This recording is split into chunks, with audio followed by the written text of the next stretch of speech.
All right. Hello and welcome to episode 1 of the Old and New podcast. My name is Ryan. I also go by Ryan Fools, and I'm joined by my esteemed colleague, my buddy, my boy. You guys know him as Vintage Pokemon Hunter, aka Nunez. Noonie, we finally did it. We're finally here. Yo, I'm happy we made this happen, man. We've been talking about a podcast, not only about Pokemon, but for a couple years now, Ryan, me, and a couple other different friends. I'm happy to actually get something going and be consistent with my boy Ryan here, man. It's been more than a year straight of really grinding this Pokemon, a little bit right before the pandemic, and then, really getting into the pandemic, how we really kicked it up.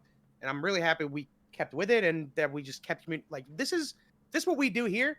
We just talk back and forth all the time through DM. So it's kind of also cool to like let's get kind of not. I wish it was face to face. We can't really be face to face, but to get it on video and just to be able to talk Pokemon with one of my good friends, I think this is a great idea. I think this is going to work out amazing, and I'm super excited for it. I am too, man. That's kind of how this whole podcast started, right? We talk about this stuff on a near daily basis at this point, right? And it came to the point where like we should just start getting on camera and having these discussions, right? Because we're Like, always why talking not? about just the happenings and what's going on and other the content other creators put out, and we just always have really good discussion about it. We're also both very engaged in the hobby now on a daily basis, so it just felt right to finally start doing our part now and give you guys some content. So we had the good old overlay created. So huge shout out by the way to United Studios for making us just an absolutely incredible overlay. And so Yeah, shout out to E United. yeah, Shout out Clerky. Shout out Brute, the guy that put it together and helped us out here. yeah, no, for sure. And they Great had to big put up bro. with us during the creation process of the creative. So they deserve the I world for do that love the alone. overlay low. At least Oh, we got this it to is the it. point where like we actually like this overlay. It took a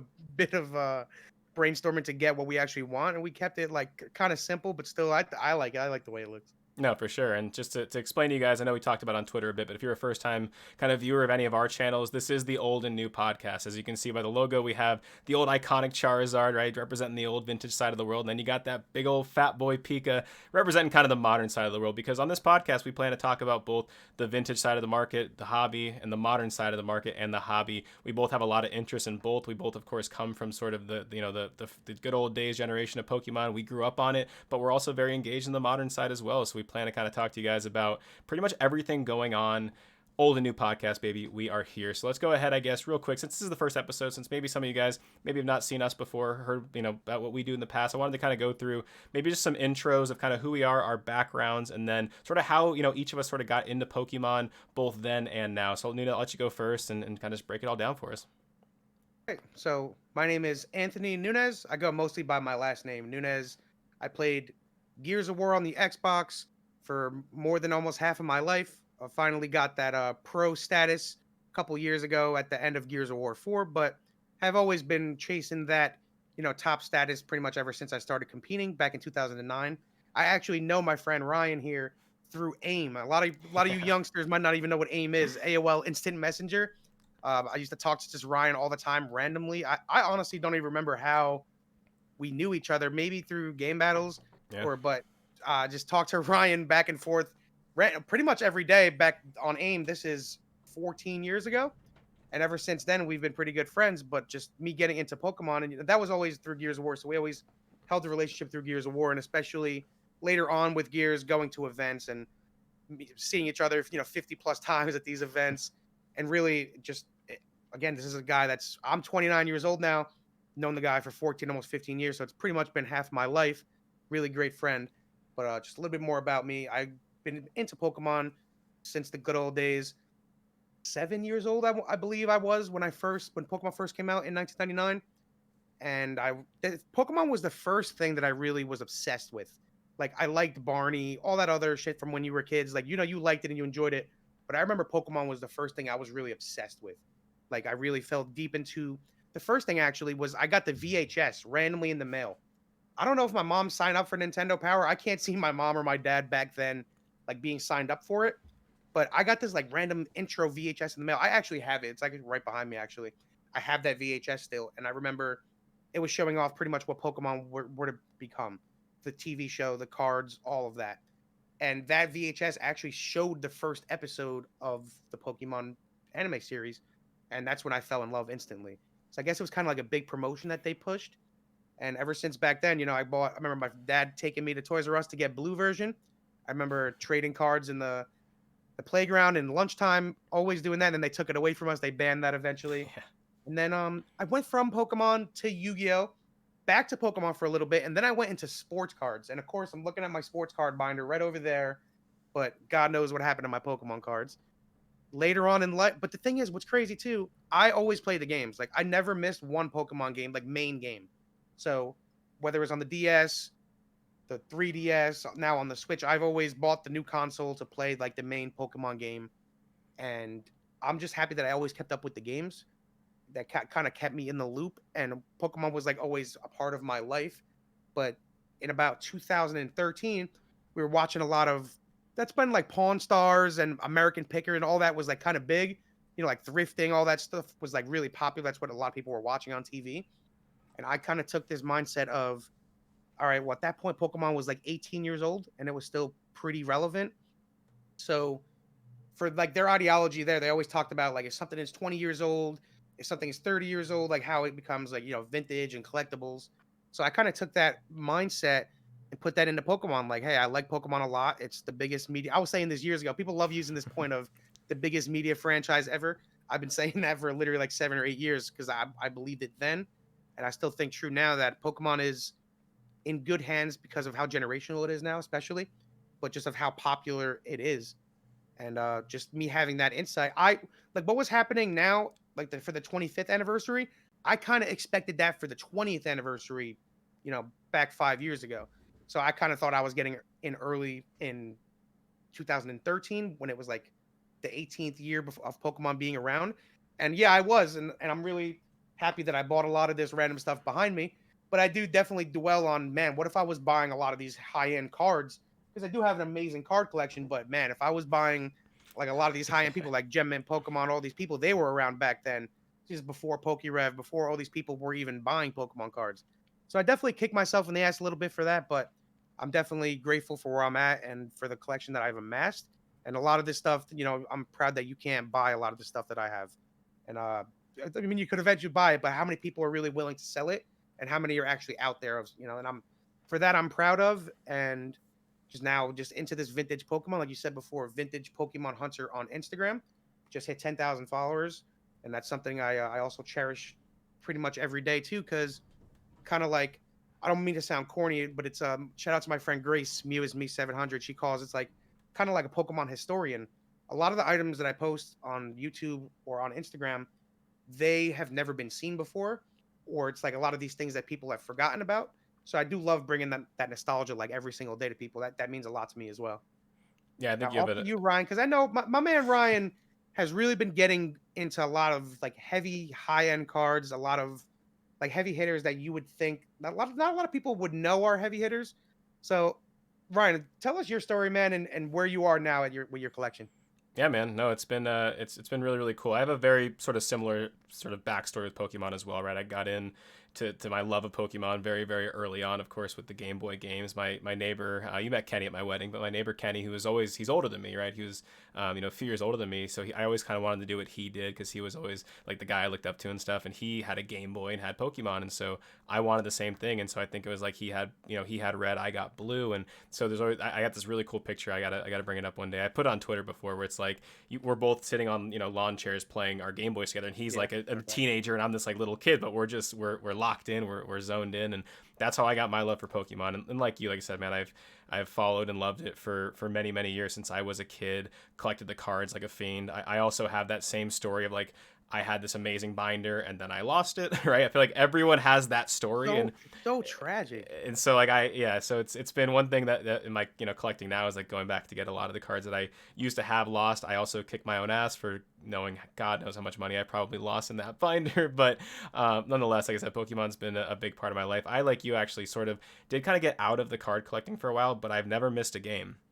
I've always been really involved. We are gamers, of course. So I always have played all of the games and continue my love through Pokemon up until recently. And from my own background, I come from the esports world as well. Prior to esports getting bigger, I used to I have a business degree from college, and I used to work in the project management and financial services and a bunch of just project management type roles and on Market Street in San Francisco. So I used to run around in a suit, and then esports got big. I used to be on professional esports teams as well, and so I was able to kind of transition into the full time esports world. Now now, fast forward to today, I'm the vice president of operations for a company called UMG Gaming. So we are an esports tournament organizer. Like you mentioned Gears, obviously we currently are the principal esports partner for the Gears Pro League. So I currently operate Gears Esports, which is like the game I love and the game so that crazy. game that shaped my life in a great way. So to be able to operate that program is definitely a dream come true to me. But in the last 2 years now, I've really grown this I've sort of rediscovered my passion for Pokemon, and it never went away. I mean, I went to Japan for my honeymoon, right? And I went to Japan for my honeymoon because my wife also loves Pokemon and that kind of stuff. But I love Pokemon and Dragon Ball Z. You can probably see my case of Dragon Ball figures somewhere here, and so I went to all the Pokemon centers and everything like that. So I've never lost my love, but I really got super into collecting cards again, and the graded card market, and just the world of Pokemon collecting, before what everyone sort of calls this new boom now. I think you kind of, and I got into it actually through you. I mean, you're the one who kind of put me onto everything again, and sort of helped me rediscover my love for it. And that was like the end of 19, maybe, right? Like pretty late in the end of 19. I was looking back at some of my purchases. Yeah, dude, because I think from what I remember is when Hidden Fates came out, there was such a big hype around it. Yeah. And I was big on Reddit. And I remember I just always have been like on and off on Reddit big for like, the last 10 years or whatever. And I remember people were going crazy on Reddit about it.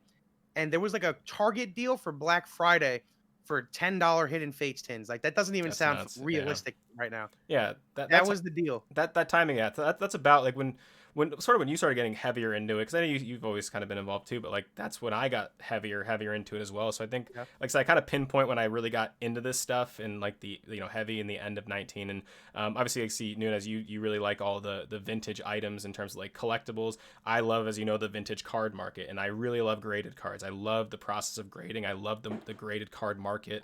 I love the PSA slabs. I'm one of those guys who likes to collect the slabs and the grades and all that kind of stuff.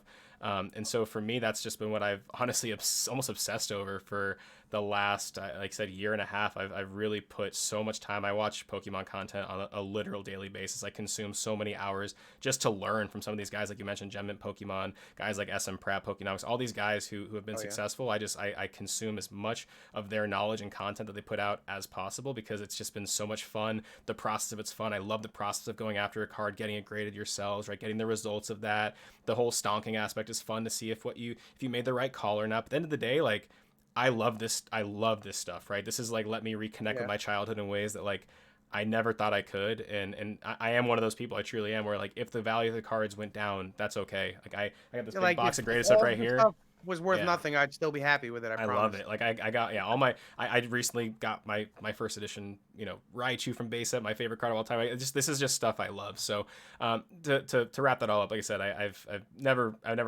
lost sight of Pokemon. It's always been a big part of my life, and now it's just almost taken over my life in a great way for the last, like I said, year and a half. And I'm planning on staying in this hobby for a very, very long time. So that's sort of our backstory. Like I said, we love this stuff. We're excited to start building some content around it, and we think that, like I said, we engage with a lot of people. We both come from esports, right? And you can kind of hear us. We both come from like the Gears of War scene, for example, and we've been talking to a lot of people from our own communities who are starting to get into Pokemon as well, right? And so I think by now, I mean, as you probably get a million DMs from gamers all the time about how to get into Pokemon.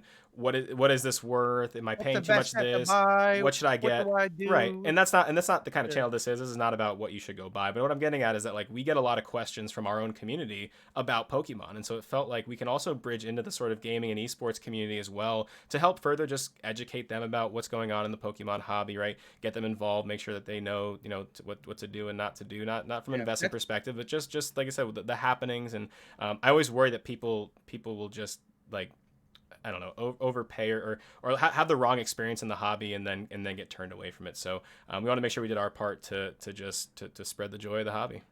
That's definitely one of the big reasons too, that there's so many of my good friends that I know for a long time that are like, well, I like Pokemon too when I was a kid. What's this big craze about? A lot of people will come into my live stream that I do and be like, oh, what's the best pack to buy? And like, I won't recommend them the most hyped pack, but I'll recommend them like say Cosmic Eclipse, for example, as a set. Yeah. Just because it's an incredible set. It's still undervalued. There's a lot of expensive cards in it. There's a lot of beautiful artworks in it. There's a lot of like things that are only exclusive to that set. So stuff like that if you're not really involved in Pokemon, you're not really going to understand all of that. Where as far as there's a lot of people now just buying evolutions, trying to pull the Charizard, or when breaks started really getting big, it was Champions Path was out. So like, oh my God, can we pull the rainbow or the shiny? Yeah. That's not really what it all is about. Is the Charizard set? There's a lot of other things, and then I'll kind of get into like the topics we're going to talk about today. Ryan is like this new set, for example, like Battle Styles, right? There's no Charizard in it, so this is the first time. And just another kind of background thing. So I do go to I for a long time, for like a couple months now, 6 months, maybe 7 months. I go to Walmart and Target almost every day. I'm kind of in the loop of I know what happens in my area. It's interesting to see right now that Battle Styles is the first set in the last since probably Darkness Ablaze, realistically, that I've seen even on release day, people were leaving it on the shelves. Like I'm talking a whole display for people to have, which can be a good thing, but can be a bad thing. So Ryan, I think we should go jump right into that, man, and just talk about, more of the newer stuff. I know you wanted to touch up a little bit on the old stuff, but just real Well, quick, let's go through that of just how crazy it is right now with battle styles in this current set. I'm actually gonna hold you on that one because I want us to follow the format. So one thing I was gonna do in this intro too is right. This is the old and new podcast. So the way I know there's a lot of viewers who like the And vintage side of the market, don't care about modern, or people that love modern don't care about vintage. And so the way I wanted to kind of format this was that every episode we're gonna sort of almost break it up, right? We're gonna start with the old and then we're gonna move on to the new. So I do want to talk about the battle styles thing, and we're gonna get to that because I think that's actually very interesting. But I do want us to kick off sort of with the vintage stuff first, right? Let's talk about the old because honestly, you and I were talking about something really crazy that just happened this past week. They're like, man, like we should talk about this, but let's make sure we save this for the pod. And that was going to be this, I'm not sure how to describe this, but this potential first edition base set case. And so I'm going to put up on the screen right now. We're talking about this. This is the eBay auction that says it ended at, looks like 72,000. It looks to be a first edition base set case, but there's a lot going on around this, and let's unpack it. You've been a little closer to it than me, so you gotta unpack it for us. so what's crazy about this, and if you could see here, so apparently this box went in auction on eBay, and like you said, sold for 72 and change, but that auction was actually ended early. So you could see on this post, this guy Pokemaffa made in the comments is this guy PSA Pikachu, who said that, I won the auction on eBay and I talked to the seller over the phone to figure things out. Some stuff added up to it being real, some didn't. The only way to know is to open the box. So the authentication company, the people that authenticated this box, they didn't open the box to make sure. They just pretty much made sure that it was a factory seal, Yeah. up to their standards, and then that was it. What's really weird, and I'm not sure if you have that other screenshot too, besides of just the eBay of like the messages, you can't really see it very clearly. You kind of have to zoom I was in. gonna break that down. Yeah, so that Yeah, was the part to me that was actually the fishiest, right? So like I agree with that you. I don't like the idea of like that the authentication was essentially like it was taped, right? Or it looks like it was sealed properly. It's like, all right, well, someone's really good at that. Like they could, and I'm not an expert in this field, but I feel like you should maybe go a little deeper than that. But what really got me was when people started digging into the seller and asking the seller questions, because we started to see different answers for the origin of the box, right? And we always like to meme the whole gun safe thing from the collectibles guru box and all that, but like the two answers, say for 20 years. yeah, the two answers that were given for this was like the first one was, oh, I got this for my 12th birthday from my dad as a gift. And it's like, all right, for one, if this is back then, like who's buying a sealed case of booster boxes answer for your gift? And then from there, what 12-year-old is not, let's say that's even real, not ripping that to shreds? No 12-year-old's like, you know what, this is going to be a great investment, Dad. Thank you so much. But right? the counter to that, like the counter is, man, there is people that And they're out I there. met this Yes. dude Brandon recently who had he has a base. His dad has a first edition base box that's legit. Mm. That when he was a kid, he had moved, like I was saying before, how I went for Pokemon to Yu-Gi-Oh. He kind of did the same thing, dude.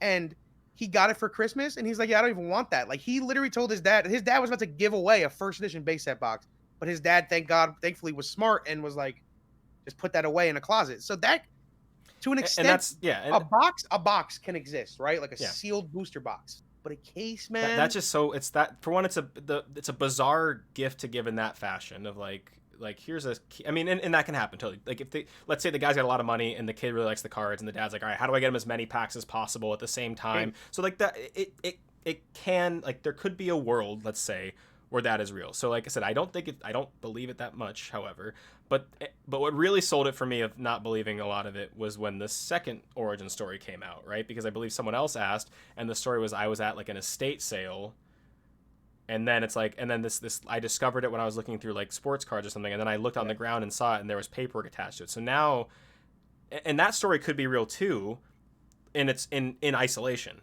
Both of these stories in isolation could maybe be real, right? Like, yes, am I a little skeptical of the 12-year-old, like, investing? Yes. Am I skeptical of, like, the estate sale thing, especially when there's paperwork attached to it? Yes. But in isolation, those things could be real. But when the same person is giving two stories to different people that both sound a little off, I don't know. Like, I'm naturally a little, you know what I mean? I'm naturally cautious. I'm naturally skeptical of things in general that seem too good to be true, because I like, one of my first mistakes in Pokemon was thinking that something was too good to be true, and shockingly it was, too good to be true. But like, that something doesn't seem right. I don't know.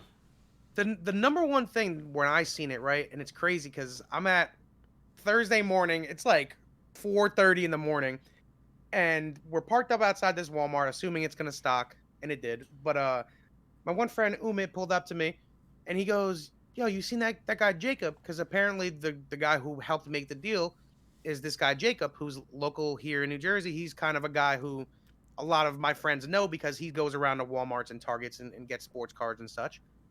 And it was like, nah, what do you mean? So I guess because I checked, and last that I looked, he didn't have an Instagram that I knew of. So now he goes by Card Kahuna. That's the guy who helped middleman this first edition case, which I kind of want to break down a little bit again. This first edition booster box case, one box, Logan Paul just got over $1 million for one box. Okay, even in the real market, I feel like that box is probably worth around what, $600,000 right now. So someone has a sealed case of 6 of those. Yeah, What I did mean, you think that really went for? Maybe I want to say $3 or $4 million.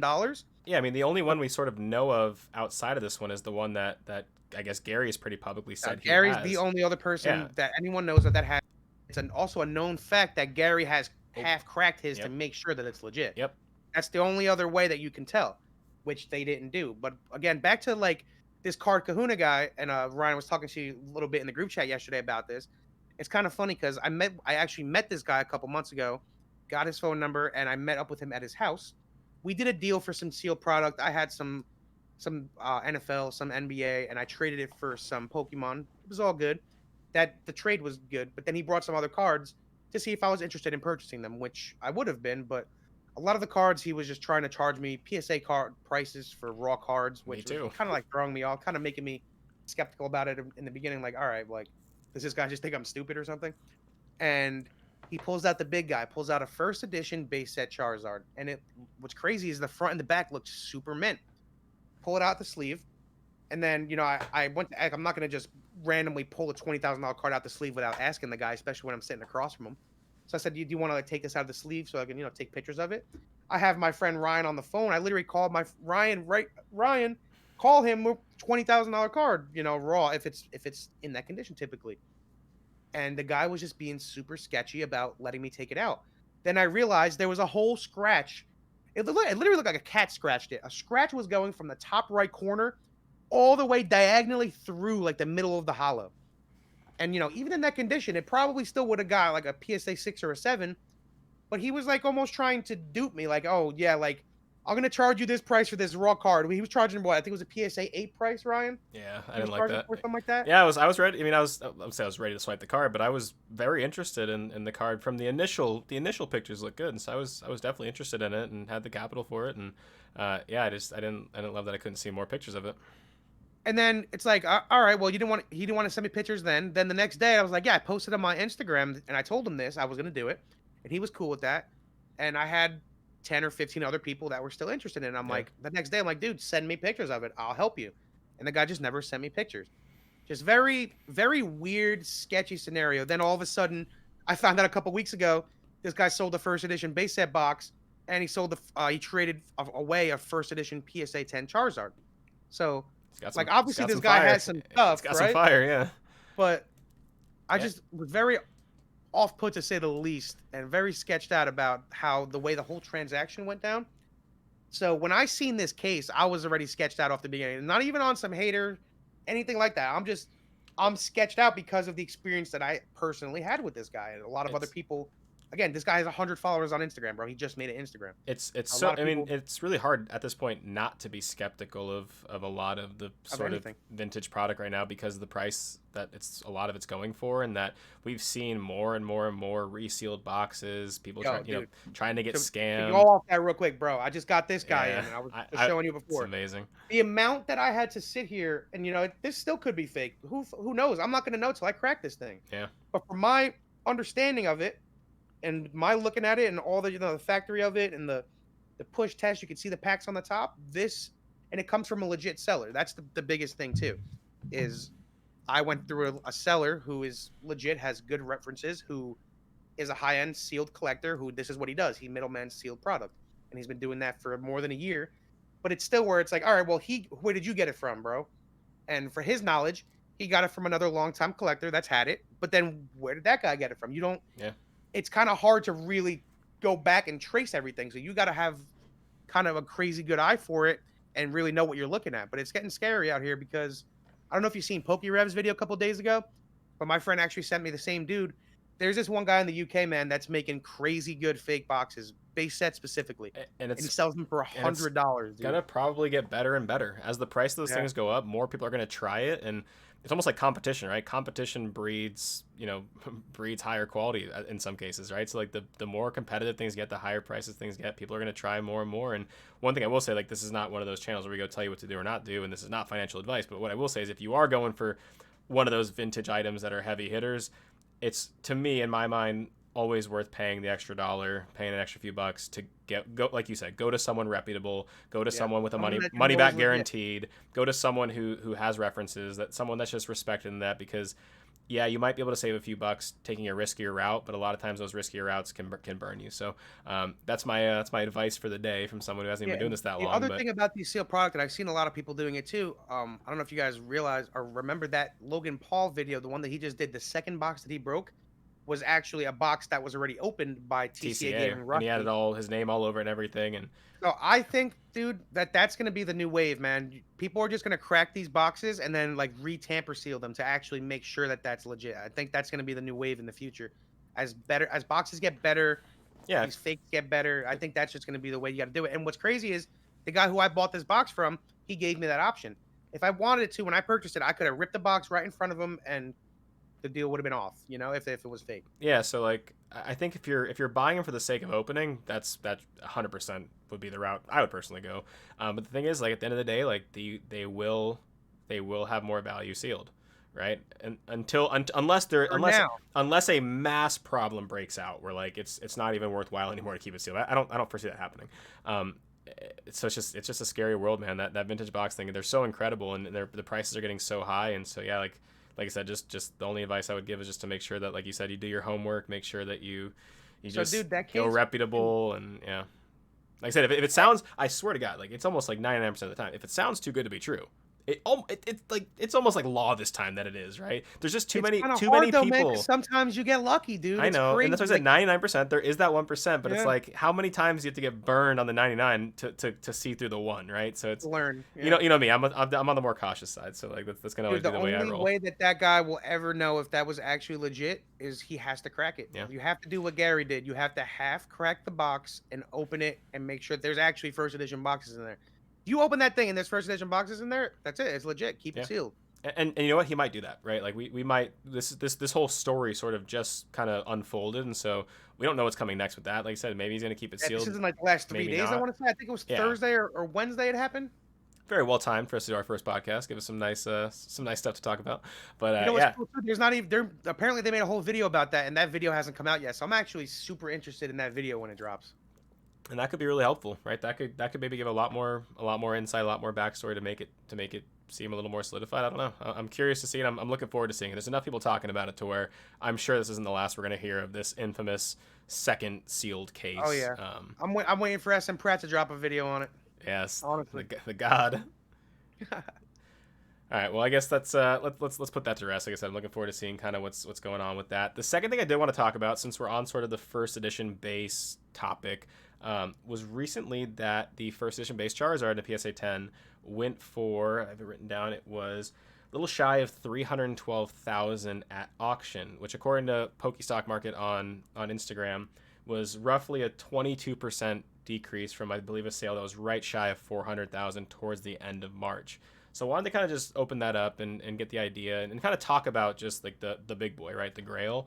Is it all crashing? Is it all going to zero? Right. So like for the longest time, this card is just it continues to break its own record over and over and over for good reason, right? It's like the Grail. It's Charizard garners the most attention. It's the PSA 10. It's the rookie card pretty much of the hobby. And finally, and by no means I think this means that anything's crashing going down. But it finally seemed to go take a step back once. And this is only one sale, right? This is not indicative of market trends or all. This is one sale, but I did think it's worth talking about because we just keep seeing it break its own record. And so it finally seemingly didn't. And so I wanted to just at least kind of like crazy talk about that and talk about that card in general because to me it's just so wild. The population isn't that high. It's not like a pop 5 or anything, but the population isn't crazy. But I feel like we're almost spoiled right now in the hobby to where like that card is available way too much for what that card is, right? Like it's. I kind of agree, dude. I feel like they're thinking that. It's funny you just said that because I've been thinking that to myself. I think it's 126 or something like that. The last I looked, it's 100. It's less than 130. I'm pretty sure. It's in the low, let's call it low 100, like the low 100 plus range, right? Whether it's 120 and 130. Either way, like for what that card is and for the price it garners and brings in, I feel like there's so many of them in circulation still, and I wonder how long that lasts, right? I feel like at some point, I don't know if that's a year, 2 years, 5 years. I do feel like at some point, like that has to slow down the amount of Charizards we continuously see, right? Because eventually, I assume they land in the hands of people that have that much money and actually want it and not want to get rid of it. Yeah. And you are going to have the people who use it as a stock, right? Who say I'm going to buy it for 300 because I think I can sell it for 500 next year. And there's going to be those people. So there always will be, I think, some turnover. But I wonder, does that ever stop, or does it ever get to the point where instead of seeing it once a month, it feels like we see one once a month at this point? Sometimes 2 per month, right? Does it ever get to the point where maybe we see one once every 6 months, once every year? I think so. Point where and obviously they said the population is not of a trophy card, but like right now for trophy cards, like those aren't sitting around anywhere, right? You have to like know someone who knows someone. You got when one pops up, it garners crazy attention, right? Like, but I just feel like the big boy is just out there so much right now, and I wonder, is that ever gonna not be the case anymore? So that's a great point, man. There's so many other things like this that you can get into: booster box supply, old card supply, even another conversation we can go into that, dude, about being spoiled. People in Pokemon aren't appreciative of, like, it's like almost PSA 10 or bust, like a meme still, where a PSA 7 card is still a beautiful card, and in a lot of other hobbies, a PSA 7 is a freaking expensive, beautiful card. Where here it's like, get that dirt away from me. You want PSA 7 9 near or mint. 10 on anything. That's literally a near mint. Like that's what PSA 7 is. 7 is a near mint still. It counts. Yep. So that, I think that, I don't know, the way to see this Charizard, right? I heard a lot of people saying that it's not a clean 10. Like the back of it is kind of like chipped that's up always the thing bit. too, right? There's always a laundry list of reasons, and I've noticed this in general when like any card doesn't sell for a record high. It's like, okay, well it must be because the timing of the auction, or it was not a clean 10, or the sun was shining left instead of right today, right? There's always like a laundry list of reasons. Wind was blowing west. Of why. I definitely agree with that too. There definitely is, but that's the big thing that I've been seeing. It's like, oh, you're speaking about Pokenomics before, buy the card and not the grade. Yeah. But I do agree with that point to an extent, but at the end of the day, man, that's a PSA 10 Charizard. At the end of the day, you could shake that card a million times and it'll get all the Edgeware in the world, but that's still a PSA 10 Charizard, right? Yeah. But to the big collectors and to the people with big money like that, do they really care about stuff like that? That's where it's like, I think there's is the market crashing, or are these people with this much money not throwing this much money at it because it's not a clean copy, and the people that are actually in the market for this really want a clean copy? Maybe. Yeah, I think especially the high end, there's definitely a subsection, a large section of people, who do in fact care about that. And I think Jake from Pokenomics is very right about that. That like at the end of the day, we've seen that there isn't always a ton of consistency in grading from PSA, right? So there's a million cases. There's like a PSA 10 Master Scroll that's like looks like it's just like I go on E4 a lot. Like I told you, I've been nerding this stuff heavy. I live on E4 now. I live on all that stuff, right? There's copies of certain cards that are just absolutely trashed that somehow got a 10 or a 9, whatever it is, right? And those things happen. But at the end of the day, like it does sit in the pop report as that card still. So I think there's a subsection of people who for good reason care about the card and not the grade as they should. But I think Jake's right. There is still a ton of people who do not care right now, who probably don't even look closely at the pictures when they buy a card, right? And you know what? They just know, oh, Charizard, PSA 10. All right, we're in on it. And you know what? I found myself doing that in the beginning too, right? That is an absolutely very easy thing to do, is to simply care, because you're getting yourself in the mindset of what the value of something is, what you think it is, what you think it's going to be, and you see one that's at the right price you want. You just, because it's in front of you at a price you're willing to pay, you just go after it because it fills that void of, I want a PSA 9 whatever, right? And there you go. I'm gonna get it and worry about it. Instead of looking at it like, actually this probably isn't necessarily the best, the cleanest 9, like I should probably wait for another one. Like a lot of times, and again, I was a huge culprit of this. I saw the card and the grade I wanted, and I didn't care. And a lot of people are like that now. And over time, like there's a huge learning curve. Like I said, I just now, and we're just now starting to do content, I just now feel confident enough to speak to these things and to pick up on trends and think critically about a lot of this stuff, especially when it comes to money.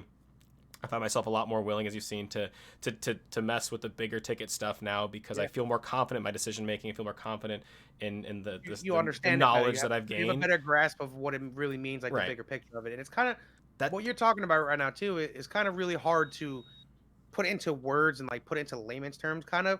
But I like when SM Pratt talks about it. It's kind of like not only the rarer mints are better, but like the fundamentals. What makes a card fundamentally good, or what makes a set fundamentally good and sought after. And what I was getting at is like, I like in the intro, I started doing this like more seriously in like the end of 19. So like it's been like a year and a half of like sweating this stuff every day. I sit there and watch all of these videos on a daily basis. And one thing I like to do a lot is I like to watch a wide variety of opinions, and I like to watch a wide variety of people. I'm going to bring up Jake again. I think Jake's videos are incredible.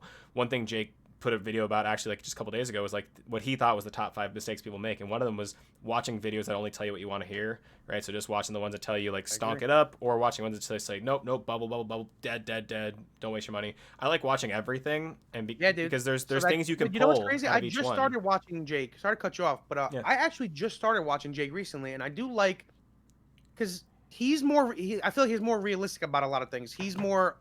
I don't want to say bearish, because he kind of is to an extent.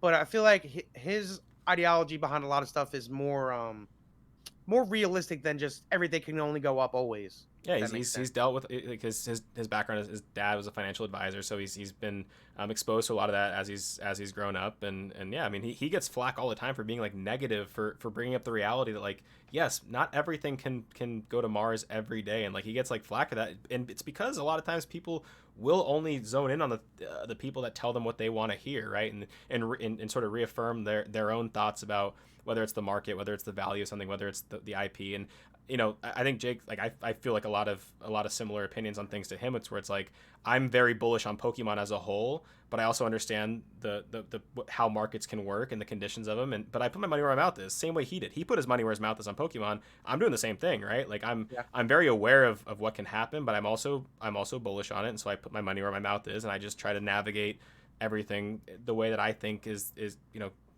lets me have the most fun collecting. Because at the end of the day, like I'm not in this for I'm not just in this for money. I'm in this for love of the collecting first, and I found a lot of passion in the market thing. I think it's just really fun. It's been a great hobby in its own, during a time where I think we're all hurting for a hobby with the pandemic. And so but yeah, I just think, like I said, people, when people only hear what they want to hear, that's what can lead to poor decision making. And so I love to just get a wide array of just opinions and the good, the bad, the ugly, and just sort of use all that to make an informed decision on whatever it is, whether it's a card I want to buy, whether it's how much I want to put into a certain modern set. And so I always encourage people to do the same thing as well. I mean, follow your heart at the end of the day. If you want something really bad, and you can still buy what you like. That's a big thing too, man. You still can buy what you like. People get that's a big thing in Pokemon. Yeah, like even if like you're quote overpaying, like if you're not you're not buying to invest, whatever, and like that's the price of what you want, like it's your money, like go. Yeah, That's whatever. like that's one thing too. I think that like we've the with the rise of like the Pokemon market and the Pokemon market talk and the investing talk and the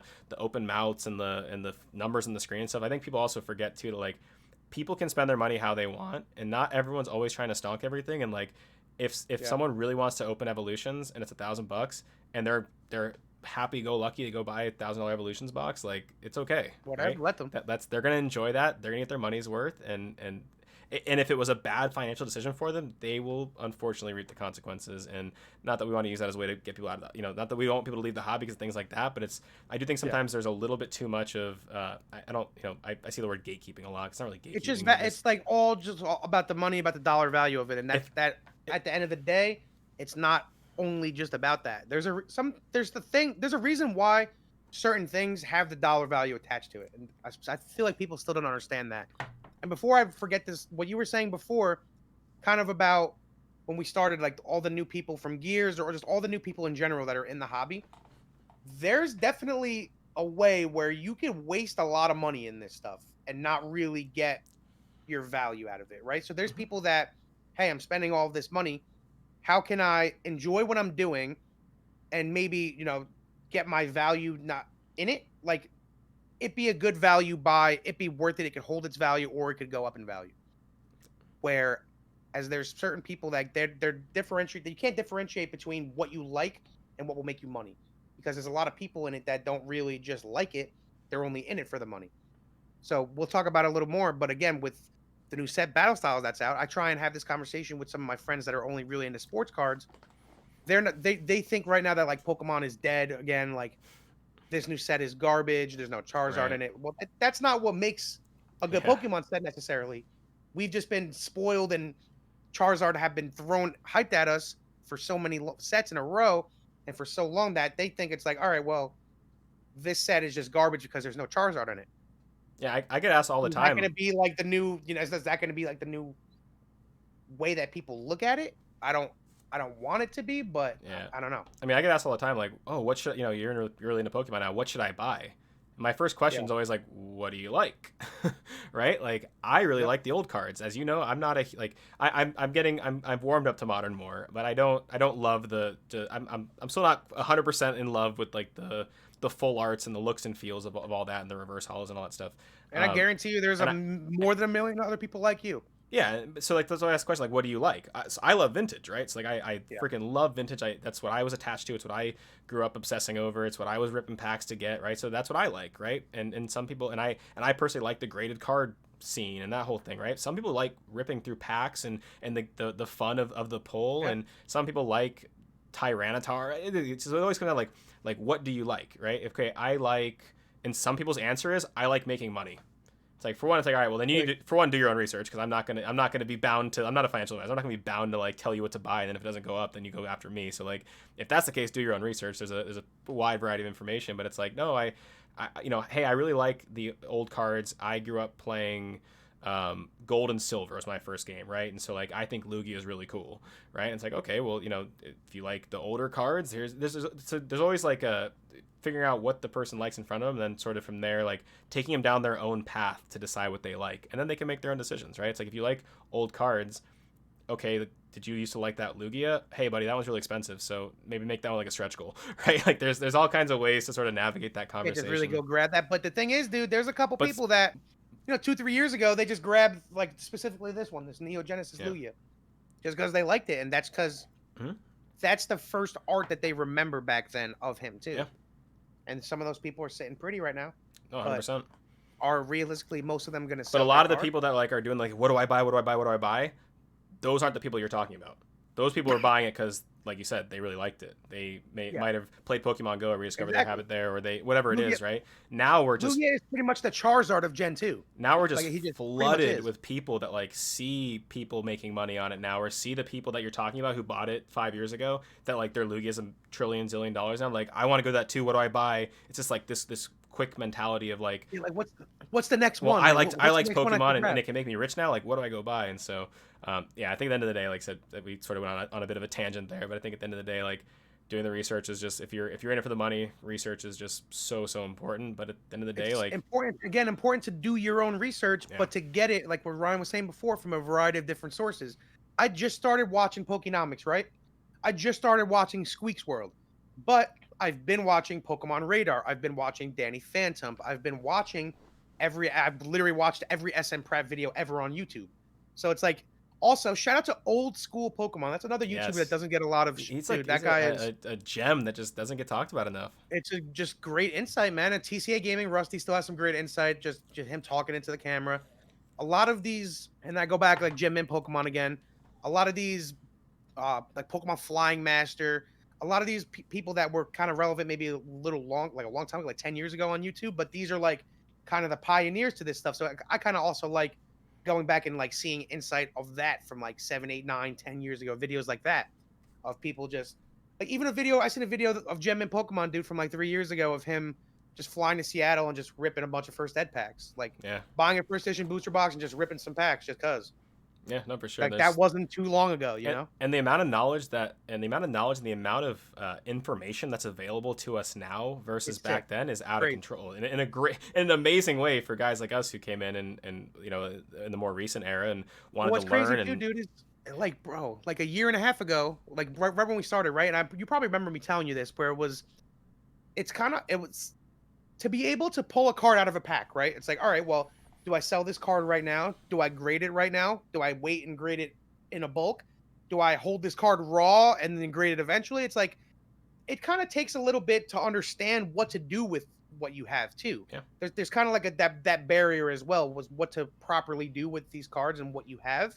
And to even understand that, dude, like a year and a half ago was a lot harder than it is now. There's a lot more information out there and a lot more people well, making so content. with the more, so that's what I'm kind of getting at. Like the amount of information that's out there is insane, and which is great. It's what, Dude, compared to even a year ago, right. literally. It's what's helped, and even with that, like I said, I just now feel comfortable after a year and a half. But like, you know, I get to watch all these videos from all these just legends of collecting on a daily basis. I get to scroll through E4, which has just some of the most knowledgeable people out there, some incredible resources about just old historical stuff throughout the collecting hobby. That's all out there. So I'm not the only one that's researching this stuff too now. So that now it's also become incredibly competitive, right? Because now there's all of these people out in the market who also have this information as well. And I think that's fun. Like I said, one thing for me, I love the cards, but what I've fallen in love with the most, I mean, I've loved Pokemon my whole life.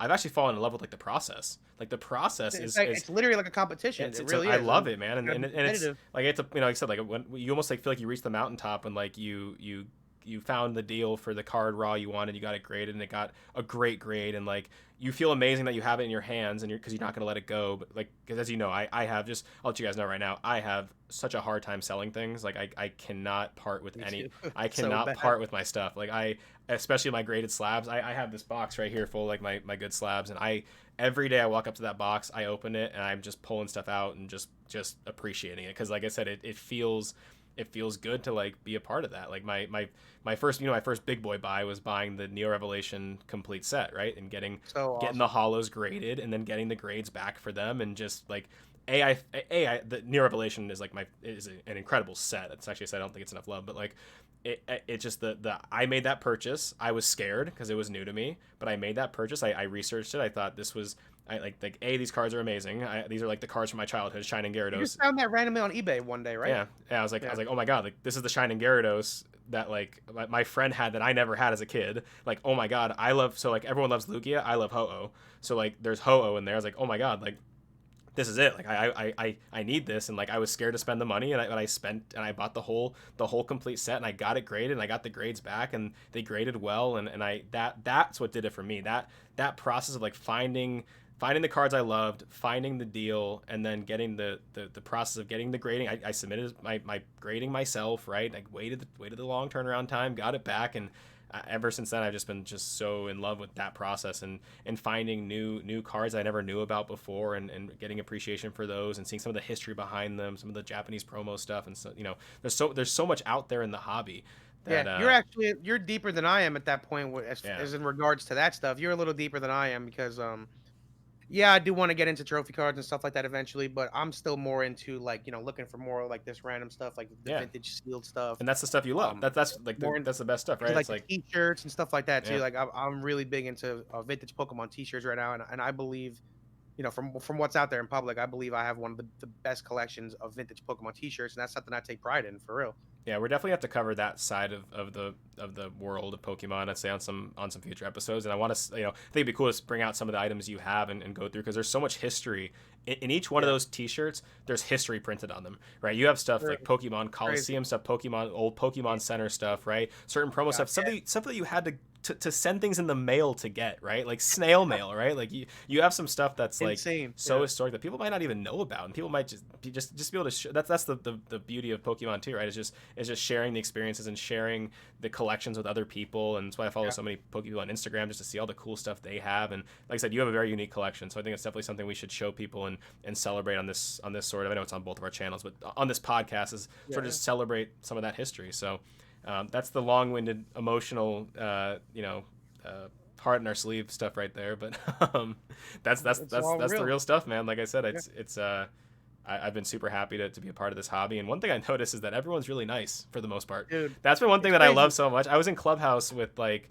Pokenomics was in there and Pokemon Radar and a bunch of people were in there. We were just all talking and like I could pop in there as a nobody in Pokemon and like have a full on conversation and they thought the stuff I said was cool and like they're really nice and everyone was really cool and like these are guys who are like very advanced and very well respected. I'm just a regular guy, just talking to have who had the balls The fact that to that's a speak thing up. is awesome, Yeah, man. and For I was real. like, by the way, guys, because I got to talk about my background in esports there and stuff too, and because it's a unique background and there's a lot of crossover, and so we're talking about that. And I was like, honestly, guys, like one thing I love is that everyone's so nice. I was like, in esports, Dude, isn't it such a breath of that is fresh air, not the especially from case in here, dude? esports. And they're like, what do you mean? I was like, yeah, like in esports, like no, like everyone's not nice like this. Like Not at all. and esports is great. I love my esports community. It's my family. But like there's definitely a bit of a an ego barrier in esports and Oh gaming my and stuff like goodness. that. And everyone in Pokemon has just been very welcoming, very Yeah. just embraces that other people love the hobby. So very happy to like I said to be a part of this hobby and continue to be part of this hobby. I've been buying. I got a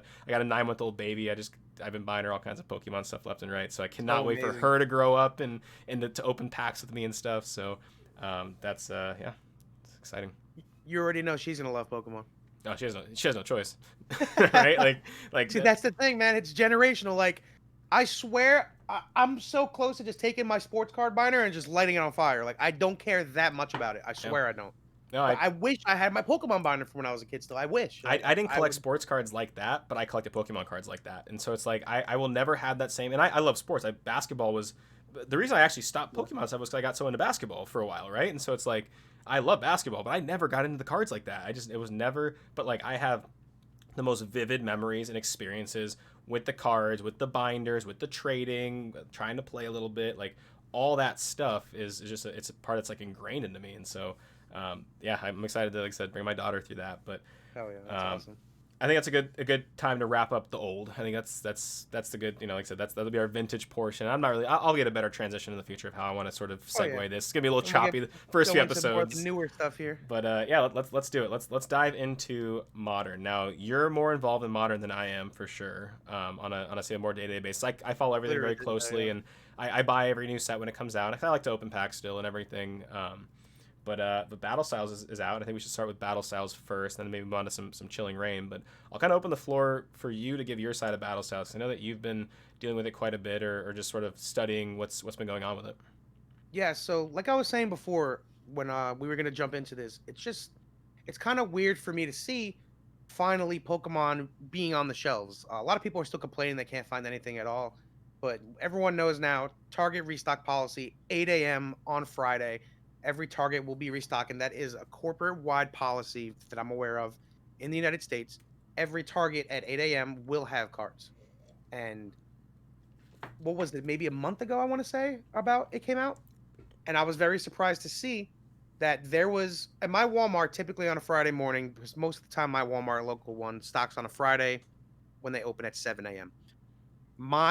Friday, that Walmart had about 45 people there. There was a lot of people there for Pokemon, That's and insane. everyone got a lot of the new Pokemon set, but there was still a lot left over.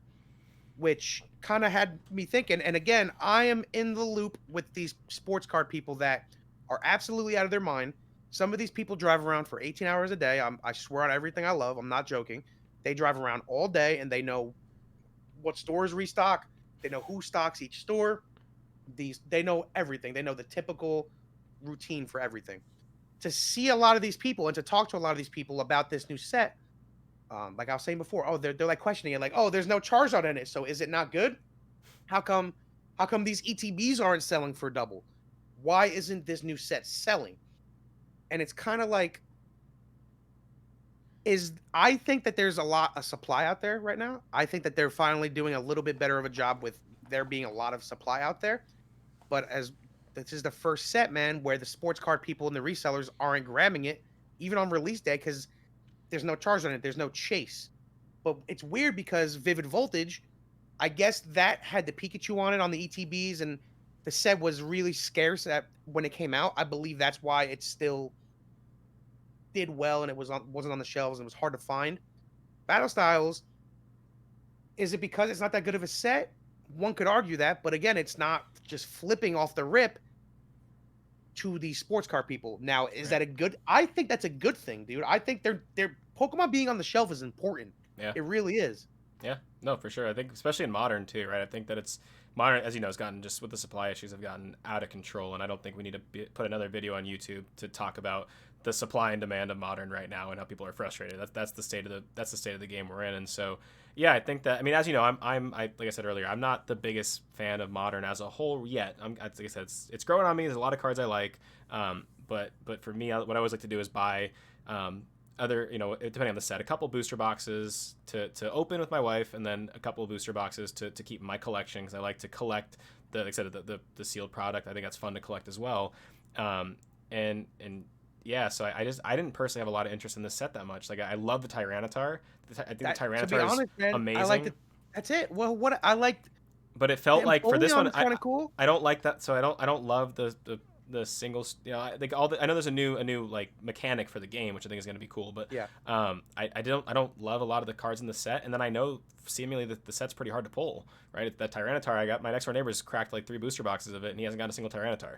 That makes me want to just go buy the single, right, versus buying the product. And so I think it's a combination of some printing has ramped up, it sounds like, but there also probably isn't quite as much demand. And then, like I said, there isn't that, like, a lot of these sports card guys, the scalpers, they want to call them too, like, they know that like Charizard equals money. And so, like you said, when they're asking you, wait, no Charizard means it must suck, like, that's a deterrent from them too. So if they think it sucks, they're not going to grab it.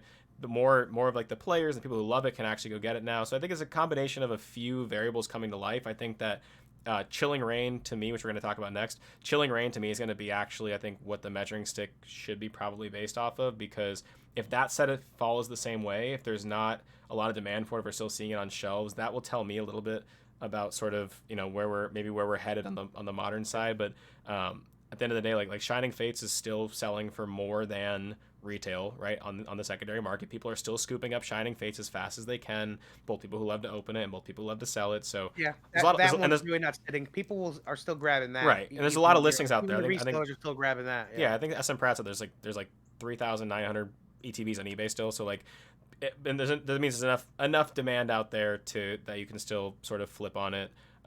But even that's starting to wane down a little bit by the day. I think Shining Fates was a little underwhelming. I think we can all agree on that. But that's a different topic. It's almost like, it's weird though. That set is kind of a little weird because you would assume with how many cards are in the set, and I made a whole YouTube video about the shiny vault, and that was really cool.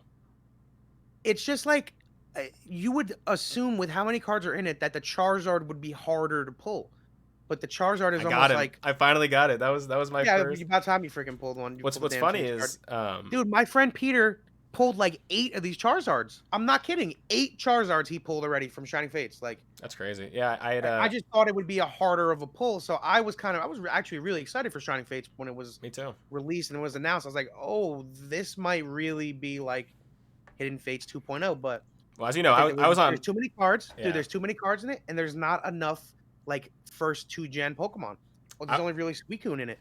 I was on record, as you know, saying like I did not think Shining Fates was going to hit like Nah, you didn't. Yeah, even you even were against fairly it right away. close to Hidden Fates, honestly. And again, I think that's really cool still. Like me and my wife had a great time. Me and Maya opened like I think like 3 ATVs, and we had a great time doing it. And again, we pulled the Charizard. That was I feel like pulling a Charizard, no matter what set you're in, pulling a Charizard So awesome. feels amazing at this point.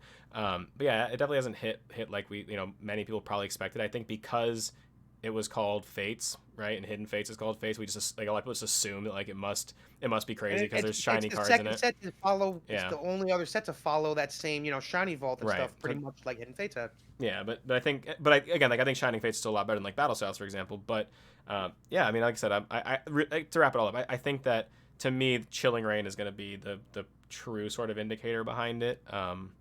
Because again, like I have a feeling like we both were pretty underwhelmed by Battle Styles. The Yeah, sports card scalper guys seem to be underwhelmed by it. extremely. We're probably not the only people that feel this way, and so if I'm not and I'm a Pokemon lover, I'm passing by it on the shelves. Like there's probably a lot of other people who are passing by on the shelves as well, and so that's kind of my But then thought on there's it. also what makes that good is there's a lot of people that can't necessarily get to a Friday Target 8 Mm-hmm. a.m. They'll be able to I go think at it's 3 great. p.m. when they get off of work or whatever and go get some packs. Like that. That is actually important. We've And the been sports card people are trying to like question me like, well, if it sits on the shelf, it's not good because they're so used to shit going in 10 seconds while it's on the shelf. I don't think that's necessarily a bad thing for people to be able to get modern product, dude. it's I that's don't think it is. amazing. It's amazing. Yeah. That's what I we don't think it's a bad thing at that's all. what we've been all sort of hoping and waiting Yeah. for what the last however many months now, and we got the little snippet from Pokemon Company saying like we're aware and we're trying, but it still hasn't Yeah, quite. I think that was such a PR move, Right, man. and of course, and they had to say something, and they said Yeah. something. No, but dude, another thing though. So I am in I don't have a distributor myself. Like I do have an LLC, but I don't bother with the distributors right now because the supply is just so. It's not worth it to even register with one.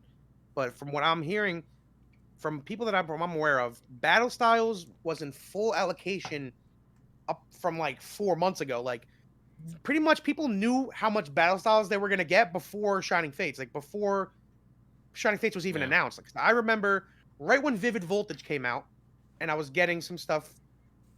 They were talking about Battle Styles and how much it's going to be allocated, how many boxes can you get, and that kind of makes me not skeptical, but it's like I kind of understand why there's a lot of Battle Styles out there, why it's the price it is, because I believe that they printed a lot of it. So mhm. I think that this is important to get Pokemon to not every set can be a Charizard set, not every set can be a Chase set. Like there has to be some I don't want to say shitty sets, but there has to be some sets that are like, all right, that was all right. Well, Yeah. I what's the mean, next one? well, the like I feel like You know? we're already that's its own topic we can discuss too. Is like Charizard burnout, right? Like I feel like we're already up against like pretty heavy Charizard burnout as of recent, right? And I think Vivid Voltage was a nice buffer in between that because Vivid Voltage we focus on like the amazing fat Pikachu that we love It so much. still had, but in the freaking pre-release kits, it still had the Charizard I face. You know. know what I'm saying? Yeah, that's true. Yeah, so actually you're right. And Like a Lugia. yeah, so but yeah, so it's been like fatigue, right? You had like and one thing I'll let you guys know, our viewers know, I hate the fact that we have like three, and I pulled the Shining Fates one that we have. I pulled the Darkness Ablaze one also too, but like we have three of the same artwork of the same Charizard, and they Yeah, just that's so true. we always have I this don't like joke about like the next one's gonna be green and purple to like match Barney, it. Yeah, right? Like Galaxy color. the Barney one or something, right? So it's like I didn't like that, but yeah, I do feel like we were up against Charizard fatigue. Champions Path had two of them, and it's like come on, man. And so I do like the idea of not having sets that have just a Charizard to go after, and then you don't care about anything else. I think that's Yeah. important to have some variety. And so, either way, I'm with you though. Like the general idea, like that it feels like products hitting shelves is good. It's just a question of is that because the quality of the set, or is that because of the printing? And I think that we're gonna find that out. And I guess let's use this as an opportunity now to jump into Chilling Reign, because from what I've been seeing with some of these videos from some of these creators who have distributor connections, it feels like they're not actually getting a lot allocated to them, right? It feels like I want to say, and I could be completely wrong, but I thought I heard that someone got like 10% of their order or something like that. And again, I don't quote me on that to the T, but like Yeah. it sounds like, and it's kind of far away, but it sounds like it's already fairly difficult to get product. And I hate that we're in this loop now where, if you want to pre-order a booster box because of the current, market conditions, like you need to pre-order a box at like 150 now, or 165 or I mean, realistically, I don't 170. think I don't think $90 a box will ever see it again. I don't think That's so my either. opinion. Like I just I so don't I think we'll never see $90 a box jumped ever back to again. battle styles. I jumped on it, so I in the beginning I wasn't able to get a battle styles pre-order because they went so fast for the booster boxes. I like the booster boxes. I was able to get the one I sent you the other day. This guy had a for what was supposed to be wave 2 on that for 426. He had him up for 125. I scooped one up right away at that price because that to me like Alpha Investments Rudy always says, people always always chase pennies at the expense of dollars. I was like, all right, like this is not $90, this is not $100, but like 125 in a market where like everything's hitting for like 160 plus. Like Yeah. I don't think I'm gonna beat that price, and if I do miss out on $10 on it, that's okay, right? And so I was happy just to get one. I think that like 110, 120 price point is going to be like just what the current market will be in the future. You know, pretty much almost $4 a pack. That I think that's where it's going to stay, and it won't really go Possible. past like or lower than that. That's my opinion, though. Yeah, We'll so see. I'm excited, and we're starting to see some Chilling Reign stuff, which it's so far away still, but we're actually starting to see some pre-order stuff start to go live now. I was able to pre-order 2 ETBs on GameStop on their website yesterday, which I was super excited about, and so we're starting to see some of that stuff start to trickle out now as well. So to me, like, I'm really looking at that set to see, because I don't think there's a Charizard in that set either. There's not a Charizard. There's a gold Snorlax. The Galarian birds. Yeah, the 3 different birds. There's like the full art bird cards. So that's the thing, man. I think those birds are gonna. So I think we're in a situation where like there's no Charizard again, and I think we'll be like above. I mean, I think the demand will be above battle styles for sure in terms of the polls, because like those, you talk about how like you thought that battle styles, and even I think it was Shining Face, didn't have a lot of Gen 1 in it. So I think that if the heavy hitters of the set are Gen 1 sort of based, right, because they're the birds, right, the legendary birds, and I think there's a lot of people that'll think that you're gonna get both sides of like the generations, right. You're gonna get the guys who come from Gen 1 and love the birds and like, oh, this is a cool version of, like, maybe I'm a huge Articuno fan, and then you're gonna have the newer set who play the newer games and think the Galarian stuff is really cool. So I have personally some high. I'm gonna go after the set. For example, I like the birds. I love Articuno. Like, Yeah, I me too. freaking love Literally. Articuno. I actually have some. Probably open it on my stream later. I got some of it right here. I got some of it in Japanese. I got the matchless fighters. So like I'm excited for that set think it's personally. a great set, bro. And people are loving it right now too. Yeah, and that's always a good an indicator too, to always kind of get an idea is how Japan does, right? And how the Japanese set's doing. And yeah, so I have been getting a decent amount of Japanese product in some of the newer sets, and some random older sets, and people do enjoy it. Mm-hmm. Just because you're not paying $1 million to rip, you can rip 10 packs and it's not going to kill your pocket. But I've been watching a lot of other streamers, and people love matchless fighters, man. People love this set. It's a good set to open. Yeah, no, some of the artworks are cool, and like I said, like one thing that people a lot of times forget too now in this like the world of stonking is that like there's really cool artworks for non-holos too, right? It's like I think right now like we're in this world where like everyone's like somehow seemingly losing some appreciation for like the cards as a whole, because we're so consumed with the idea of like the big pull, the big card, what is this worth? Flash a dollar screen on my face and go, oh, this in the thumbnail, right? It's like don't forget, was it last month or 2 months ago they just dropped the Blastoise and Venusaur, the theme decks, like 2 months ago, maybe something like that. And people were just leaving them on the shelves. I'm like, bro, people are sleeping on these. Yeah, the V decks. I bought 2 of each because like those are starters. Those are like those are the OGs. That's getting left on the shelf, but everything else gets cleared. Like that's perfect example of people losing sight of fundamentals and what's important in the midst of all the hype. And that's you got to really keep it to that. The fundamentals is key, dude. That's the first starters. Venusaur might not be as popular, but come on, Blastoise, and it's a promo card. You could only get it in that deck. Like, how could you sleep on that? Yeah. You know?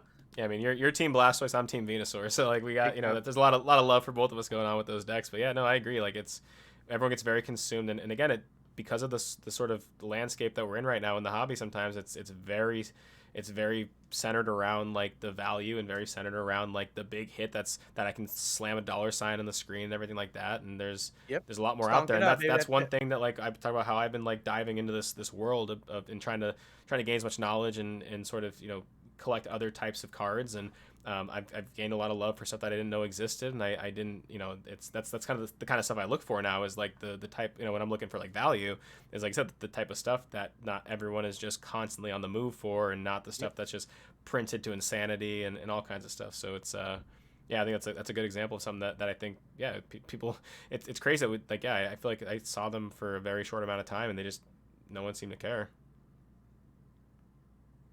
it's like that's kind of like why I like this random stuff too. Hmm. If I wanted to right now, I could go buy a first edition base set Charizard. There's probably 1,000 of them on Yeah. eBay, but there's not. But I know for a fact there's only one set of the mac and cheese boxes sealed. You know, or there might not be. Like there's not let's like a Colgate Pokemon toothpaste. Like you can't just find that on eBay. Like I know I have a friend that's been looking for that for 10 years, Yeah. but it's a freaking toothpaste. You know, like who has that? Who is really looking for it? Like these markets are now starting to emerge as of like, you know, the niche in the niche in the niche type of thing. Like what are the niches in Pokemon? There's so many different ones, you know? Yeah, it feels like people are again getting away from the stuff they love, right? And like Yeah. and looking for just what's on the YouTube video or what just selling for the most on eBay or whatever. Like What's gonna make you me the most remember money? you remember when I first got into this stuff, what I was collecting? I was going after like I love Raichu. Raichu is my favorite Pokemon ever. When I was a kid, my name is Ryan Raichu. That was enough for me. I So, guess our yeah. names were similar, and so I fell in love with Raichu. I'm a huge Raichu collector, and so when I first started, I was like I want every Raichu, and I didn't. So I just went and started buying all kinds of Raichu stuff everywhere, right? And I have like a thing of Raichu shoelaces. I have a But that's PS, freaking cool, and that's what you like. well, think of this, like type of things that you don't see often. I have a PSA 10 graded, remember, you know, the little coins, like Oh the yeah, little coins that come in stuff. Like I yeah, have a PSA 10 graded Raichu coin from like '99, right? Like yeah. Cool. who still has those around in their collection, for example? And then it's graded a 10. I don't even know how the hell you grade those coins in the You first know place. what's crazy? But Those like, those actually just started getting more popular. I've been seeing a lot of people. The Chansey one is like super hard to grade. Like there's people that grade yeah, so those now. That's getting bigger. I got that. I'm just loving Raichu, and if it ever becomes something great, I don't even remember what I paid for it, but like it's not something I would let go anyways. But yeah, I think that like I said, we're sometimes losing sight of the stuff we love, or only focusing on one thing, and I think Like what in the you just modern said, world right, right dude? now Like, is yeah. dude, Raichu is like Pikachu is the like a big Pokemon, right? And the Raichu is popular too. But there's someone out there that like Pidgey is their favorite Pokemon, and you cannot take that away from That's them. the And they beauty. have Oh my every god. Pidgey figure and every Pidgey plush, and there's people like that. I actually know someone who only collects Pidgeot stuff, and this dude he'll buy 100 jungle friggin' Pidgeots before he buys anything else. There's people like that where in other things and other sports and other hobbies, there's not that much variety for people, right? Like in sports right now, who's the hot guy? Zion. Excuse me. Excuse me.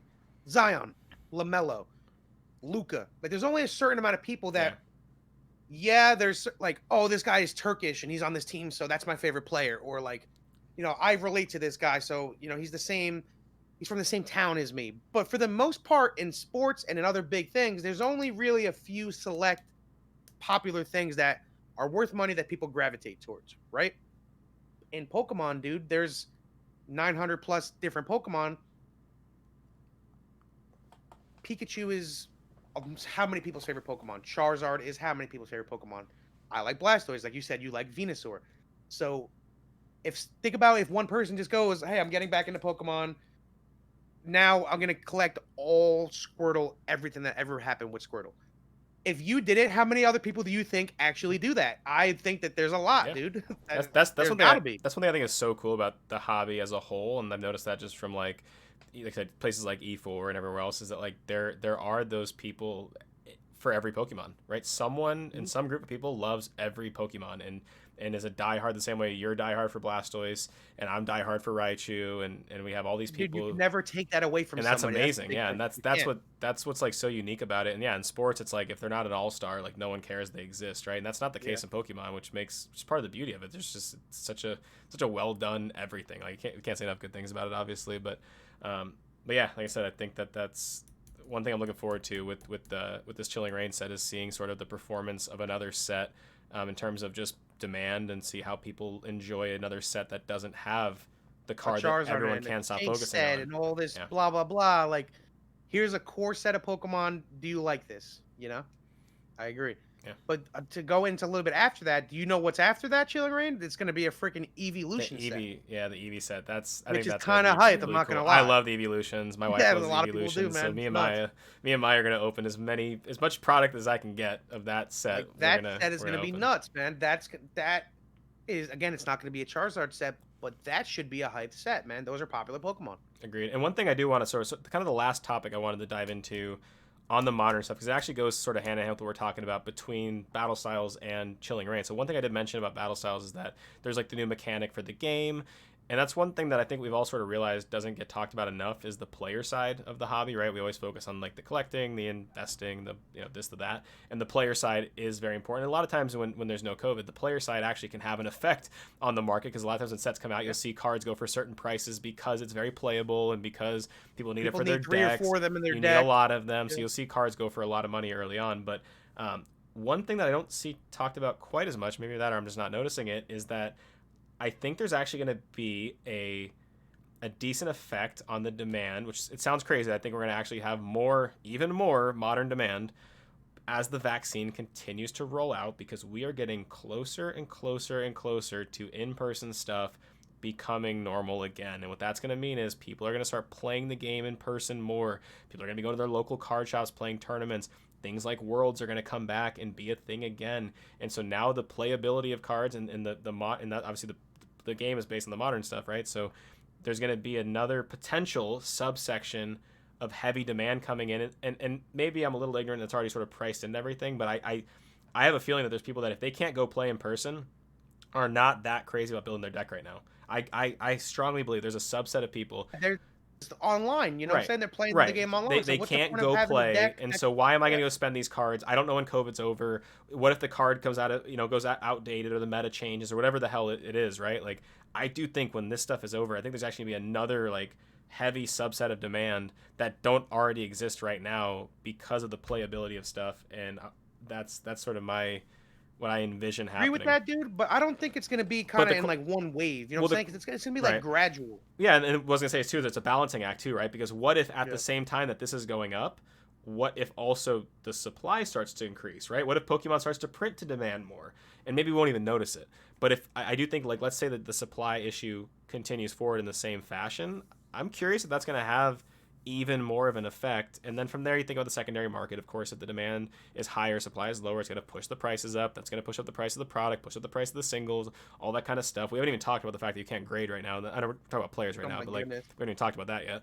But yeah, that's sort of my like worry's not the right word because like I do like I want to get product on the shelves too, right? So like I want to be able to open that stuff, and I wonder if that's going to have an effect. Like you said though, I think with battle styles, and then once Chilling Reign comes out, I think that you'll be able to gauge a little bit better on is it the demand, is the demand weaning, or are they finally printing up to demand where even if it's a good set and a scalper wants to buy 20 boxes of it, and maybe we'll see what kind of saying. Maybe we'll see what kind of demand we have too, right? So like if like you said, the scalpers didn't like battle styles or whatever, right? Like what if is the demand heavier weighted on like the people just trying to make money than we thought, or is the demand actually heavier on the side of people who love the cards and love the packs, right? Like that could be a good sort of market indicator of that as well, right? If we start to see the scalpers wean off a little bit, and then where does the demand sit now of people who actually genuinely love this stuff, right? It's like I said, to me, I look at this all as like a weird balancing act because there's these variables in play, right? Of like the amount of supply that Pokemon gives us, the cards that are in the sets, the demand of the cards from the people who love Pokemon, this sort of scalper thing of like, is it worth their time to go do it at a certain price point? Where do they start to say like, okay, like, because I think battle styles ETBs are still going for more on eBay than they are on the shelves. So like at the end of the day, like you could still flip those things if you wanted to, but at some point to them it becomes not worth their time because they can go be flipping something else. And so there's this like balancing act and these variables that are all sort of constantly at play in different ways, right? And then it's almost like a formula. You take them all together, you mash them all up, and then you output like the market conditions, right? And like the demand conditions, and it's all to me very interesting. It's crazy too though to kind of have this also because I definitely go away from this ideology of, believe it or not, dude, there's people that don't give a shit about vintage. There's people behind me that they're like, oh, it looks cool, but like they don't care about that shit. They want what's modern, what's new, like they only care about that. There's a lot of people like that. I think I'm a little bit ignorant to how many people there actually are in the world like that, dude. 100%. Pokemon, or Well, even like like stuff that came out like in the last 10 years. That's really what they're focused on. it goes two ways. So like the same way as I like to call rainbow cards and all that stuff like memes, right? Because it's just so much going on the card, right? And like it's not quite Yeah. for me. I love the vintage cards. The vintage cards for the most part were half art hollows, right? They're just half art traditional hollows.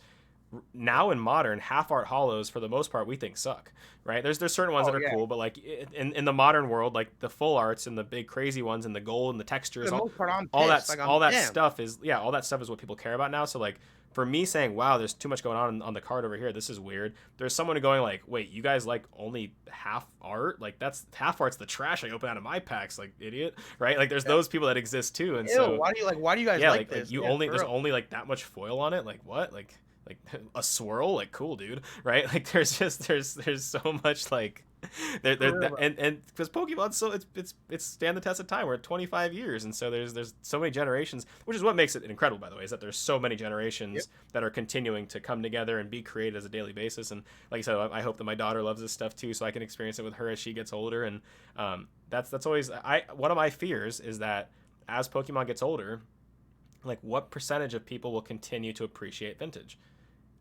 Like I hope it stays Nah, high. that's the thing. Nah, it's And I I'm don't think bullish. it's I'm at bullish that on point vintage. where they I'm won't bullish on appreciate it that vintage. much. But there definitely is this new age. It's kind of like you talk about Gears, like Gears 3 kids. Like they only like what's new, and like if you bring it back past that, it's like they don't care about it or they just don't like it at all. Yeah. They only like what's new or what they came up with, and past And that. when they get older and have money, they won't care about my PSA 9 first edition Shining Gyarados, right? But they're gonna really care about like I don't know what's a recent Gyarados that's really really good, but you know what I mean. Like they like the one that's not that my vintage cards are so old to them. It's not even like the vintage they care about. You know what I'm saying? And that's like a Yeah, but dude, like and like these baseball cards right now, bro. it's a Like great with the example. Yeah. baseball cards from the 50s and 60s, no matter what, they're gonna be worth money Mhm. because that's history. Those are hard to get. They were hard to acquire. Yeah, People weren't grading them. They were put out in freaking cigarette and packs. the flip side is that like these people growing up in these new eras learn more and look back at history and appreciate the history too, right? So Yeah, there's two sides of it. And again, as you know, I'm incredibly bullish on Pokemon as a whole, and I've put my money where my mouth is on vintage. I love vintage, and that's what I'm interested in. And so, if I was truly scared of it, I would sell all my stuff, and I'm not doing that. I couldn't sell it anyways. But like, yeah, that's one thing I always just thought about. It's like what does happen as these younger kids get older, and what the stuff we love and the stuff they love, and you and I, like I said, are very close to the ground because we've seen it in like a scaled down version with like these Gears of War games, right? It's like we know like there's certain players from certain eras who think certain game mechanics are just archaic, and for us it's like the stuff we appreciate and we think is higher, what higher makes the game skill or good? higher this, right? And they to them it's like the we're fossils, right? And so All right, it's Grandpa. very something that yeah, it's something kind of interesting to think about on the side of Pokemon as well. And Pokemon has decades at this point full of those sort of gaps in time and different games they grew up on, and different games introduced different Pokemon, so different legendaries to them couldn't mean shit to anyone else. And it's crazy. It's beautiful, I agree. beautiful game. But that also, like we said too, man, that's what makes Pokemon great. Yeah, it's Is beautiful. over this last, we're not gonna say 20 years because a lot of the years in Japan. We're gonna say last 22 years or so. There's you really can't take the experience that people had with Pokemon away from them. There's so many people that had similar experience but different ones, and just to the point of like I was saying too before of your favorite Pokemon. So it's like, how do you like Pokemon and what your favorite Pokemon is? I feel like people are always going to appreciate, like, say someone's favorite Pokemon is Pikachu, right? Like, there's no way if you actually love Pokemon and you enjoy it, you're going to care about like say like this this Pikachu toy, I saw that in or your you're going to IG. care about like Awesome. the Vivid Voltage ETB, or you're going to care about this cereal box, or like or like this. Can't see it here. There's like a Pikachu toothbrush. There's going to be people eventually too, and I think it's going to happen more over time where people are really going to diversify into like, all right, you said you like Venusaur, or you bought a bunch of Raichu stuff, and you said you bought a bunch of accessories for Raichu, like Raichu's shoelaces. I think it's going to get to the point where people are going to obsess over it to where I need all of it that ever came out. I think it'll eventually going to get to that. It's going to get deeper. As I was talking before too about like the niche in the niche, I think the niches are going to start getting deeper, and as Pokemon gets older, as maybe some of this old product gets harder to find and harder to buy, and how much realistically, how much longer can a lot of it be out in circulation for. That's my opinion. Yeah, like I Like said, that's people are that's just the gonna fun dive part. deeper into it. And I'm sure you feel the same way about as me, is that we're gonna be sticking around this stuff for quite some time. And Yeah, like I of said, course. it's crazy to me. Like it feels like a long time since I've kind of gotten back into it and stuff, and it feels so natural and day to day. And it's really only been, like I said, like a year and a half for me. And I think of guys like SM Pratt and those guys who have been doing this for like how long Decades. now on a day to day basis. And you know what? Obviously, it worked out for them pretty well. But I'm excited for just the future of the franchise. And like I said, I probably said it 15 times. I'm very bullish on just the Pokemon brand, and I love they always seem to make the right decision, and I love the games. I'm gonna probably end up watching a lot more of the show now as I have kids, because I haven't watched the show in kind of a while, but I'll probably end up watching the cartoons a lot more now, which will be cool. And I'm excited for the new games. I'm excited for Snap to come out at the end of the Yeah, month. Right? end of this month, dude. Three There's just more weeks. always something to be excited about, and it's a beautiful thing. Dude, I feel like a lot of people aren't talking about Pokemon Unite either, man. I think that's gonna be Yeah. a freaking game changer. They're making literally a Pokemon League of Legends pretty much copy. That's only gonna be available on the phone and on the Switch. Like that's gonna be a game changer. So it's funny, I've actually worked for an LCS team, but I've never played League of Legends. I never played a MOBA, not really my Yeah, me thing, either. but I like, guarantee I'm gonna oh, play you the already shit out know, of I am that going to game, be sweating that game to say like the least. crazy. I'm excited for that. But yeah, man, I think that's everything I had topic wise. Is there any other things you want to bring up? We're at about Dude, an I think hour and we should 25 go and minutes. I think we should go. We had some great topics. They had a great discussion. I think anything else that we had, we should save it for next episode and kind of have some more topics that kind of go off of this, because I feel like most episodes are kind of going to be like this, where we're going to go off of a lot of different points and a lot of ideologies that kind of we both, I guess, really understand from doing our research, from being involved. So I think that this is a great episode. I think that we touched on a lot of important stuff, a lot of relevant stuff, and a lot of new stuff as well. Yeah, I'm excited. And there's obviously going to be, like I said, there's things happening in Pokemon every week. There's going to be a new record sale somewhere over here. There's going to be a new crash over here. There's going to be a PWCC auction block coming up that we There's can gonna be a new analyze and look crazy thing, into. new crazy scam, conspiracy Something's going to on Instagram or happen. something. There definitely Yeah, will be there's going to often be too. always something to talk about, and that's why, like I said, I think that there's going to be more than enough content for us to discuss on a weekly basis. Oh yeah. So, that being said, Noonie, any kind of closing thoughts as we wrap this bad boy up? Just I appreciate you going and doing this with me, man. I think this is going to be a fun thing to do and keep up with each week. We might be able to get some guests and stuff, and I think that I'd like to try and eventually be able to do this live too. Like from right now, we can just maybe Yeah. start taking some questions from the chat, just because I do feel like people will enjoy it live. And even if we did it live on a YouTube, something like that, you could do Yeah. that too, or just on Twitch, record it. I think that this is something I like having this discussion too, but I really do love what shout out again to Pokenomics Jake, man. So awesome. It's just I love the way that he does that, like kind of like a weekly recap. He goes Yeah. Sunday nights, does like a weekly recap of live. I really do love that structure.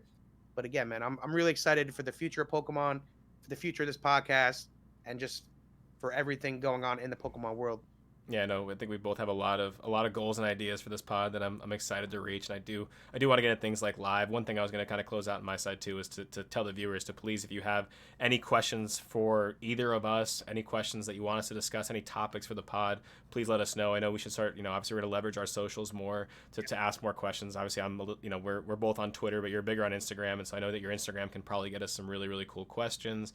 Oh yeah. So with that being said, man, like I said, I want to echo just everything you said, and thank you obviously for joining this with me. And I'm really excited. I think this is a really really cool first episode. I was a little nervous to do this, right? Because this is something we love, but it's a little outside of our lane in some ways, in some way, shape, or form. So We got to dive into it excited. eventually, though. Yeah. No, we got to be able to. I mean, I feel like both of us can confidently talk about it. We pretty much know what the hell we're talking about. So it's like, all right, man, just throw the camera on and let's just talk about it, man. Yeah, man. No, it's been a pleasure. So I'm looking forward to recording our next episode. And with that being said, I haven't thought of the best kind of closing lingo yet, but thank you guys so much, like I said, for watching episode 1 of the Old and New podcast. We will see you guys next time.